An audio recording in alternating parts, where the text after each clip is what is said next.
মধ্যপ্রাচ্যে যুদ্ধ পরিস্থিতির কারণে 5 দিনে শুধু শাহজালাল আন্তর্জাতিক বিমানবন্দরেই বাতিল হয়েছে 173টি ফ্লাইট। এই বিপুল শিডিউল বিপর্যয়ের সবচেয়ে বড় ভোগান্তিতে পড়েছেন রেমিটেন্স যোদ্ধারা।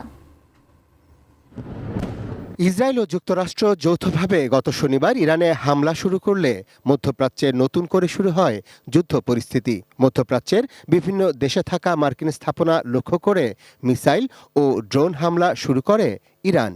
ফলে ইরাক, কুয়েত, সংযুক্ত আরব আমিরাত, বাহরাইন, কাতার ও জর্ডান 28 ফেব্রুয়ারি থেকে তাদের আকাশসীমা বন্ধ করে দেয়।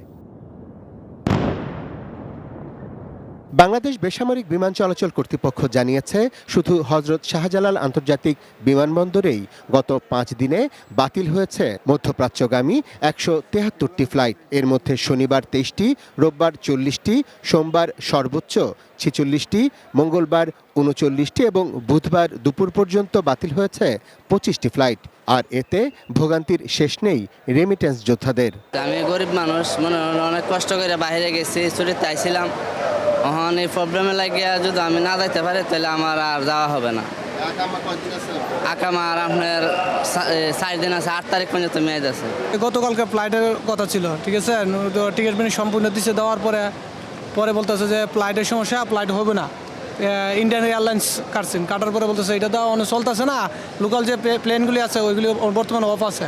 একই সঙ্গে ফ্লাইট বিপর্যয়ে পড়েছে এই দেশগুলোতে বিরতি নিয়ে যুক্তরাষ্ট্র, যুক্তরাজ্য ও ইউরোপের বিভিন্ন দেশে যাওয়ার টিকিট কাটা প্রবাসী ও সাধারণ যাত্রীরা।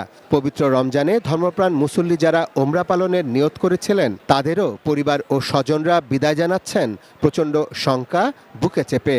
আমরা আল্লাহর উপর ভরসা করে যাচ্ছি সেখানে, এখন বাকিটা আল্লাহ পাকের ইচ্ছা ইনশাআল্লাহ। যারা ওমরার নিয়ত করছে তারা তো না, যেহেতু সব ঠিক যাওয়ার জন্য তারা উদ্বিগ্ন থাকবেই, কিন্তু আশাটা কি হবে সেটা আসলে কেউই এখন সবাই আতঙ্কের মধ্যে আছে যে আশাটা কি হবে, তা আমরা সেটা আল্লাহর উপরে ছেড়ে দিচ্ছি। বিমানবন্দর কর্তৃপক্ষ জানিয়েছে, বুধবার বাতিল হওয়া 25টি ফ্লাইটের মধ্যে কাতার এয়ারলাইন্সের 4টি, কুয়েত এয়ারওয়েজের 2টি, জাজিরা এয়ারলাইন্সের 2টি, এয়ার অ্যারাবিয়ার 8টি, এমিরেটসের 5টি এবং ইউএস বাংলা এয়ারলাইন্সের 4টি ফ্লাইট রয়েছে। Arafat Siddiqui, ATN news, Dhaka.